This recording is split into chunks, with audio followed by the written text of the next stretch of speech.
Hello guys, how's it going? My name is Dal. Patch 11.2 is bringing with it a bunch of class changes, and for a handful of specs in the game, and tank and role specifically is actually receiving a bit more love, primarily as a Brewmaster and Protection Warrior. But out of those two, Prot Warrior is probably seeing the most amount of changes that got a lot of players both excited at some of these adjustments, but also feeling like this spec could potentially be doomed. All because they wanted to remove one specific, unique, very rarely used, but a very powerful talent out of their kit, and replace it with a bunch of new talents. But the question is, will this be enough? So because a lot of players are worried regarding protection and how it's doing in the next patch, and some players have gotten lots of varying information, either between the spec is dead or the spec is better than ever. So I wanted to go over in detail regarding their whole talent tree and help set the record straight, at least to make sure to document and catalog all of the changes we've seen so far, but also my personal thoughts as to how I think these changes could be made even better with just a handful of fixes. As always, if you guys want to see more detailed class overviews for the patch 11.2 PTR, be sure to follow the channel and subscribe. But otherwise, let's dive right in.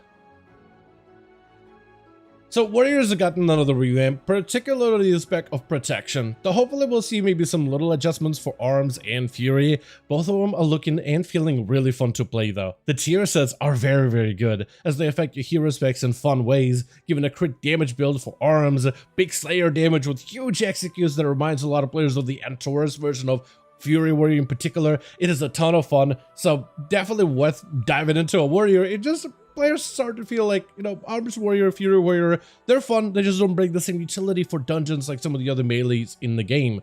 So the question was, are they going to try to see if they can amp up the utility within dungeon content? I still am holding out hope that maybe they'll add something cool for them specifically. I don't really know what kind of form it would take, but hopefully they'll just give them something extra so the two specs can feel a little bit more competitive, at least when it comes to utility, as outside of them having, unless they have more damage than everybody else, a lot of players are wondering if they will even see a lot of play in next season, especially at the top end, high end content. That being said, majority of this update will focus on Protection, and there's a lot of players that are concerned as they've gotten a new talent tree, which is good. Seeing a refresher like this is nice, and it's also been kind of slimmed out a little bit. They did a bunch of changes, which some of them do sound good on paper. However, Protection Warriors always struggle with magic damage. Anything that is blockable, so most physical attacks, you will live it. However, magic hits are not blockable, and when you have magic damage in a Void-themed expansion like War Within, with us going to Koresh, dealing literally with Void Lords themselves, there's going to be a lot of Shadow and Void and Cosmic type of damage that you will just not be able to block. Protection Warriors 1 Kryptonite seems like has gotten stronger, with them removing one unique ability called Spell Block. Though they did end up adjusting their talent tree to help them mitigate damage a little bit better. The question is though, will this be enough in regards to literal cosmic world devouring damage the players are going to have to encounter within the next rating tier? They did a couple of things like Colossus and Mounted Thane have a bit of a discrepancy, and certain talents are better than others, like Sidearm is usually very good for both, but they wanted to make it a little bit more even with Barbaric Training, so whether you're playing Colossus or if you're playing Mounted Thane, it's a little bit more of an even play. Outside of that, a huge portion of the changes will be within Protection Warrior talent tree, starting with abilities like Ignore Pain, which is roughly about the same. Then we have things like Demo Shout, which you pick up really early on together with the Revenge, and then the next row you have passives like Brace for Impact, which gives you better damage for Shield Slam while also increasing your shield block value. You have a new talent of Armor Specialization that just gives you a raw armor increase for physical damage reduction, Fight Through the Flames, which gives you damage reduction for magic damage specifically, and Devastator that replaces Devastate with a more powerful version of an auto attack. From there, you can pick up talents like Disrupt and Shout early on. Also, Challenge and Shout is now baseline for Protection. So whether you challenge to Disrupt and Shout or not, Challenge and Shout will always be someone that will be made available to you at all times just for being a Protection Warrior, which is a nice utility increase when it comes to just dealing with mobs. It is a 2-minute cooldown right now baseline, but you can lower it down to 1.5 while also giving it this mass interrupt utility as well. So it basically just becomes slightly better if that's how you choose to play it. Or if you just want to have a proper AoE taunt, then Warriors will now have one baseline added to their kit, which is awesome to see. Down the middle, we have Strategist, which allows Devastate, Thunderclap, Revenge, and Execute a chance to reset cooldown and Shield Slam, and then Best Serve Cold, which got them adjusted a little bit. It dodges and parries, making X Revenge cost no rage 20% more frequently, and increases the damage of your free revenges that they deal by 15%. Revenge also increases the damage of your next Thunderclap by 8%, so now you have this combo of Revenge into Big Thunderclap that is baked into Best Serve Cold all on its own. And next up, we have Last Stand, which is one of those talents that's easy to pick up. It is a must-have, so it just becomes something that's super easy to achieve. We have Instigate, which buffs up Devastate, also causes it to generate Rage. We have Rend in that same row, which is about the same as it was, applied from Thunderclap. Blood Surge, which gives damage from deep wounds a chance to generate Rage. And also a familiar choice of Fueled by Violence, which allows you to heal based on deep wounds damage, as well as Brutal Vitality. The Brutal is a little adjusted. 8% of damage you deal adds to your active Ignore Pain or the next Ignore Pain you activate. So this isn't one of those where you have to maintain an Ignore Pain to get value, but doing damage and then cooking up for a big Ignore Pain is now going to be a bit more of a viable option for Protection Warriors, which could be something fun. From there, you have talents that can be unlocked from Last Stand. A choice of Bolster, reducing the cooldown of Last Stand, grants you shield block for duration, or Last Stand increases your rage generation, which can both be good depending on the builds you run. Next to that is Thunderlord, which increases the radius of Demon Shout. Also, enemies hit by Thunderclap help reduce the cooldown of Demon Shout.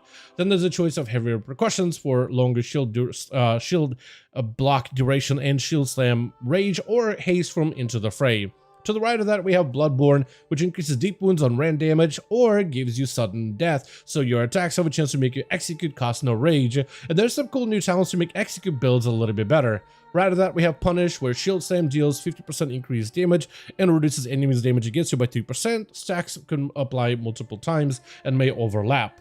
Now, their choice for defensive protection for Protection Warrior when it comes to magic damage is found in this talent right here. It's a choice though now of either Hunker Down. Damage you take from area effect attacks is reduced by 2%. So this is good for physical damage or AoE damage or just any raid-wide damage that goes out. Spell Reflection reduces magic damage taken by an additional 10%. So now you can use the ability of Spell Reflection on a 20-second cooldown to reduce magic damage taken by 35% for 5 seconds. Trying to find a way to give them a spell to be able to bolster and deal against magic damage specifically, which is one way for them to have an answer to magic damage. The other is Spellbreaker, and I love the whole Blood Elf mask thing they got going on because it reminds me of like those Warcraft units for the human faction, the Spellbreakers from the Mage Tower that actually were great against countering magic damage.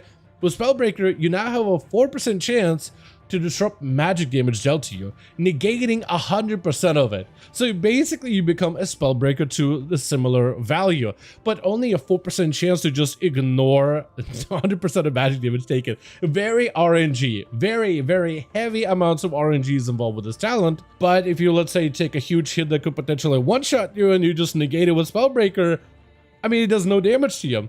The fact is, if this was like a talent on like a 2-minute, 3-minute cooldown where you could just negate all magic damage for like 3 seconds, 4 seconds, I think it would be one thing, because then you could just survive literally the apocalypse as a warrior. Just decide, nope, not dying today.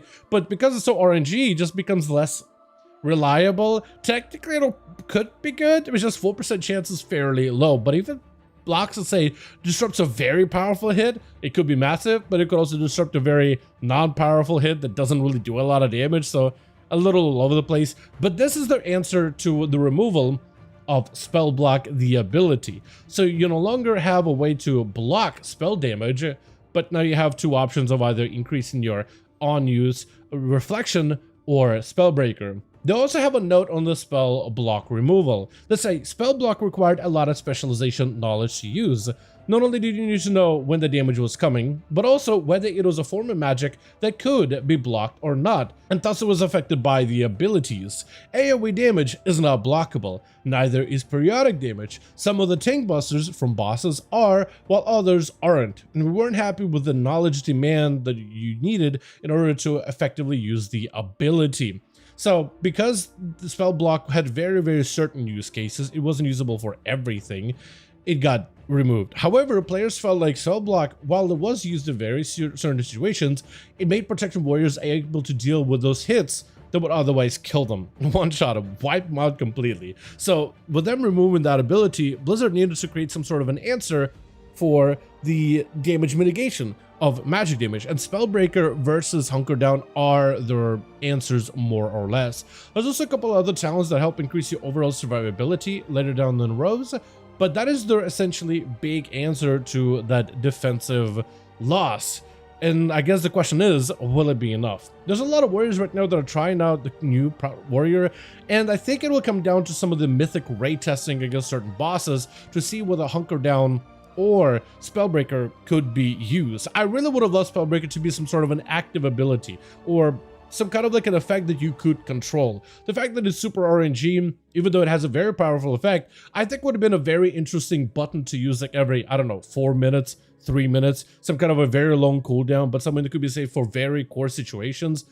Or, I don't know, anything like that. Maybe something that you could build up over time and then are able to use it, depending if you're taking a lot of spell damage in an encounter, and then you can just nullify it for a few seconds just to give yourself a bit of a breather. Some kind of like an interesting way of using the ability outside of just a passive 4% chance to just nullify magic damage, I think would have been a little more interesting. But it is going to be fun to see if this will actually get a lot of use going forward, and if players will actually end up playing with a heavy RNG of Spellbreaker. But pretty early on, I think we'll find out if Prot Warrior is in a bad spot or not when we start the brand new season, they start doing dungeons, and if they're just dying and getting eaten up by magic damage, then Blizz may have to do something else in order to help bolster their defenses. From there, though, we have another row of talents starting with Tough as Nails. This one actually get buffed up quite a bit. Tough as Nails allows blocking attacks to deal physical damage back to the attacker. Critical blocks will deal double the damage, and this ability generates high threat. Previously, Tough as Nails used to be on a bit of an internal cooldown, a 0.5 second internal cooldown, where it wouldn't be able to be reactivated when you block an attack. So if, let's say, you're in a big AoE situation, getting attacked by multiple auto attacks from mobs, you'll be able to block one and then it'll have a short cooldown, and then block another, have a short cooldown. They remove that internal cooldown completely. No longer does it have an internal 0.5 second CD. Every attack from every enemy that you block deals immediate damage to that target while generating high threat. What they wanted to do for this ability specifically is to try to give it more procs while also allowing warriors to focus on defensive play. This allowed them, as long as they're blocking attacks and managing the shield block, to deal enough threats in order to be able to hold that aggro easier. So for Protection Warrior, even if you go a full defensive build, picking up Tough as Nails should help you get some of that defensive turn into offensive value, especially in dungeons. To the right of that is Shield Wall, which is the same shield wall as before, to max charges if you pick it up things like 384072, but basically it's going to be a one charge normally. Right after that, we have Enduring Defenses, which shield block lasts 2 seconds longer. This is now its own standalone talent. It's not on the same row as, I believe it was Sudden Death, which is now offensives are put together, defenses are put together. So this is going to give protection a little bit easier uptime on shield block, and it's kind of like a must-take talent if you want to explore some of the talents in the middle of the row. So it's something that you'll probably spend points onto. Unyielding Stance allows defensive stance to reduce your damage taken by an additional 4%, so that's going to convert your defensive stance to a 20% old damage reduction plus 4% additional damage reduction from magic if you pick it up Fight Through the Flame. So this does improve on the defensive side of protection naturally.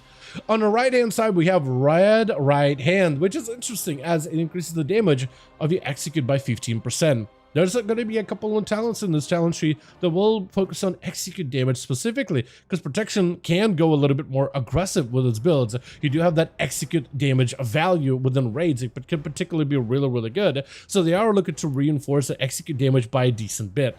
In the row after that, we have a choice of 384072. I don't remember what the talent normally is, but until they fix it, I'm not going to look it up. Shield Wall gains additional charge, cooldown reduced by 60 seconds, so it becomes very, very usable. Then you have Impenetrable Wall. Shield Stem reduces the remaining cooldown of Shield Wall by 6 seconds.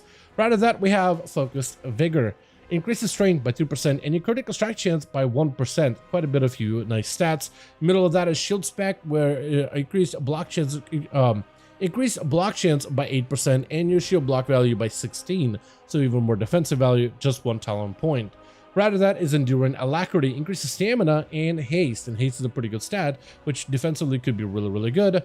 Right after that is pretty easy to pick up Anger Management. For every 10 rage you spend, it reduces the cooldown of Avatar and Shield Wall, so it gives you plenty of offensive and defensives. To the left of that next row, we have Massacre, where Execute is usable on targets below 35% health. Again, more value given to Execute. Right after that is Boom and Voice, where Demon Shout generates rage and causes enemies to take 20% more damage from you.